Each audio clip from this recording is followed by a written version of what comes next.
বাদশা ছিল আইব নবী তার ছিল চারটি বিবি সুখে দুঃখে তাদের নিয়ে জীবন কাটাই আইব নবী করল শুরু পরিকা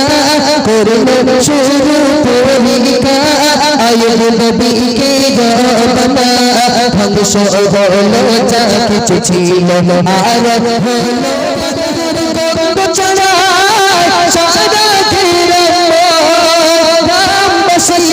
সবাই মিলে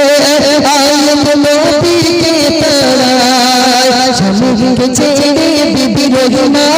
কোথাও তিনি গেল না স্বামীকে ছেড়ে বিবি রহিমা কোথাও তিনি গেল না স্বামীকে নিয়ে গুটি গুটি পায়ে চন্দুলিয়ানে বাপেরি শাসারে না জানে কি খাবে ঘটনা শোনো মুমিন মুমিনা বলছি আইব নবী ঘটনা শোনো মুমিন মুমিনা স্বামী স্ত্রীর ভালোবাসা কেমন ছিল দেখো না স্বামী স্ত্রীর ভালোবাসা কেমন ছিল দেখো না বলছি আইব নবী ঘটনা শোনো মুমিন মুমিনা বলছি আইব নবী ঘটনা শোনো মুমিন মুমিনা স্বামী স্ত্রীর ভালোবাসা কেমন ছিল দেখো না স্বামী স্ত্রীর ভালোবাসা কেমন ছিল দেখো না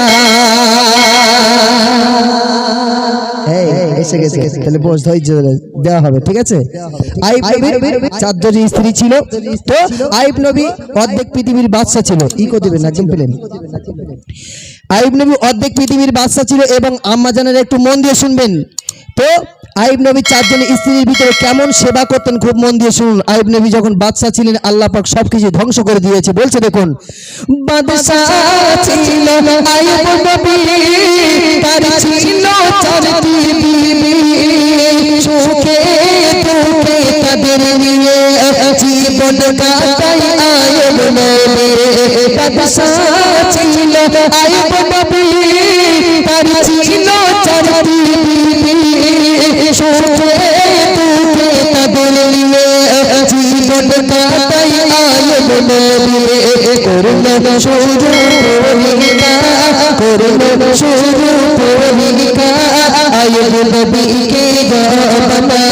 ধ্বংস হলো যা কিছু ছিল আর হলো বালাখানা ওর ধ্বংস হলো যা কিছু ছিল আর হলো বালাখানা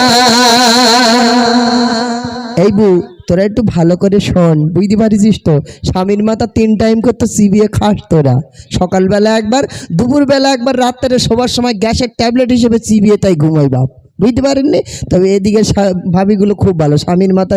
চিবায় না এরা স্বামীর মাথা ন্যাড়া করে তেল দিয়ে চাটে বুঝতে পারেননি এরা খুব ভালো বলছে দেখুন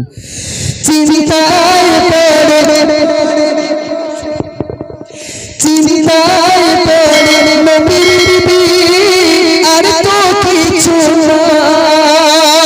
না খেতে পেয়ে মরতে কি হবে চারজন বিবির ভিতরে আইব নবীর যখন সব শেষ হয়ে গেছে এবারে ধ্বংস হয়ে গেছে খাবার দাবার করার কিচ্ছু নেই সেই সময় ওই চারজন বিবির ভিতরে দুটো ভাগ হয়ে গেল আম্মা জানেরা মন দিয়ে শুনবেন দুটো ভাগ হয়ে গেল বিবি রহিমা একা একদিকে আর 3 জন বিবি একদিকে এখন যেদিকে 3 জন বিবি ওরা যুক্তি করছে বলে এই বউ বলে কি হয়েছে বলে আইব নবী তো সব শেষ হয়ে গেছে এবার খাবে কি হ্যাঁ বলে খাবো কি মানে তো এক কাজ কর চল পালাই বুঝতে পারেননি হ্যাঁ আমার যদি পকেটে পয়সা ভালো থাকে আমার বউ আমার নেড়ায় তেল লাগাবে আর আমার পকেটে পয়সা না থাকলে আমার বউ বলবে ডাক্তারখানায় যাচ্ছে তুমি ভালো করে থেকো বাড়ি ওই বলে ওই যে টোটো উঠবে ওই টোটোওয়ালার সাথে ভেগে যাবে বুঝতে পারেননি হ্যাঁ সব গানটা বলছে দেখুন চিন্তায় পড়ে নবীর বিবি আর তো কিছু না খেতে পেয়ে মরতে বাকি হবে কুষ্ঠ রোগী ভরে গেল আইব নবীর সারাতে কুষ্ঠ কুষ্ঠ রোগে ভুগে গেল আয়ুব নবীর শারদ গো চলে গেল পৃথিবী হইল পরে রোগমা চলে গেল পৃথিবী হইল শুধু রোগমা। আইব নবী যখন দেহে কুষ্ঠ রোগ হয়ে গেল, সবকিছু শেষ, 3টে বিবি চলে গেছে। আমার যদি বাপ এখন হসপিটালে ভর্তি করেছে, এখন আমি সিরাজুল ইসলাম ভর্তি করেছে আমাকে, আর হসপিটালে ডাক্তার চেক চাক করে বলতে সিরাজুলের 2টো কিডনি খারাপ হয়ে গেছে। কটা কিডনি শোনা? 2টো কিডনি খারাপ হয়ে গেছে। এখন আমার বাড়িতে ফোন করেছে, আমার বউ যদি থাকে ঘরে, আমার বউ ফোনটা ধরেছে, ধরে বলছে কি হয়েছে, বলে তোমার স্বামীর 2টো কিডনি খারাপ হয়ে গেছে। হ্যাঁ, ওই সময় বাপের বাড়ি ফোনটা নিয়ে বলে, ও বাবা, বলে কি হয়েছে মা, বলে ও মাল আর বেশি দিন লাস্টিং করবে না, তুমি অন্য জায়গায় কন্ট্যাক্ট করো।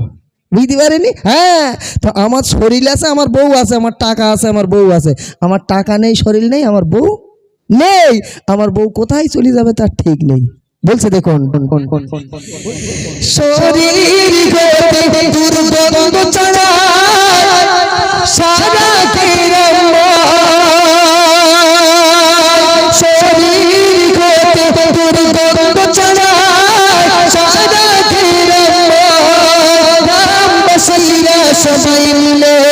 আইব নবীকে তাড়ায়, স্বামীকে ছেড়ে বিবি রহিমা কোথাও তিনি গেল না, স্বামীকে ছেড়ে বিবি রহিমা কোথাও তিনি গেল না, স্বামীকে নিয়ে গুটি গুটি পায়ে জঙ্গল দিল রওনা, স্বামীকে নিয়ে গুটি গুটি পায়ে জঙ্গল দিল রওনা। শুনিস তো ভালো করে? হ্যাঁ, ওই আইব নবীর হাতটা ধরেছে আর আম্মাজান রহিমা বলছে গ্রামের লোক যখন তাড়িয়ে দিয়েছে চলো জঙ্গলে চলে যায়। আর আমার যদি গ্রামবাসীরা তাড়িয়ে দেয়, আমার গায়ে যদি রোগ হয়ে যায়, গ্রামবাসীরা যখন বলবে এই সিরাজুল তোর আর থাকা যাবে না, পালা, আমার বউ বলবে যে তুমি চলো হাতটা ধরে জঙ্গলের ভিতরে চলে, বলবে বলে আমার দিক ফিরে দাঁড়া, জোড়া লাথি মারি বুকে ওকিন পড়ি মর, আমি টান ডাকতিস বাপের দিক বাপেরই বাড়ি। বুঝতে পারেননি? হ্যাঁ, তবে এই দিকের ভাবিরা খুব ভালো, যতক্ষণ পর্যন্ত স্বামী খাটিয়ায় না হতে ততক্ষণ ঘরের বাইরে যায় না। এরা খুব ভালো বাপ, এরা খুব ভালো। যা বলছি বাবা, ওই মতিরবার বোর কথা বলতেছি। চলছে দেখুন,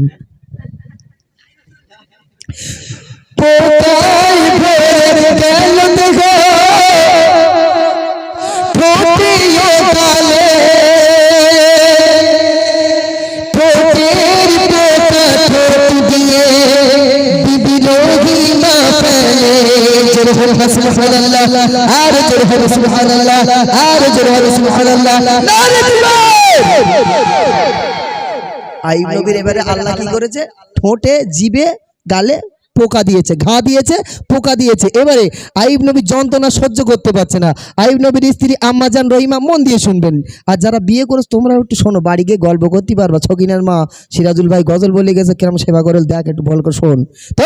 এখন ঠোঁটের পোকাগুলো হাত দিয়ে তুলতে যাচ্ছে আম্মাজান রহিমা, সেই সময় আইব নবী চিৎকার করছে, চেঁচামেচি করছে, আমার ঠোঁটে হাত দেবে না। সেই সময় আইব নবীর স্ত্রী আম্মাজান রহিমা কি করছে,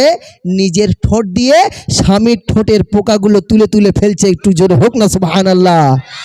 আর একটু জোরে হবে না সুবহানাল্লাহ।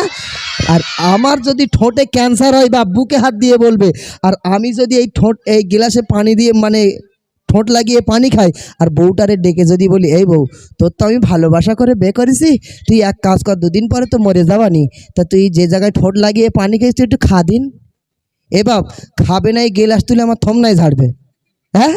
ভাই গ্লাস তুলে আমার থমনায় ঝাড়বে, বল তুই মরতিস মর, আমারলে মরিস কেন? হ্যাঁ, আমার এখন আস্ত কাল পড়ে রয়েছে, তুই মরে গেলে আমি একটা বিয়ে করতে পারি। বুঝতে পারিস নি? বলছে দেখুন,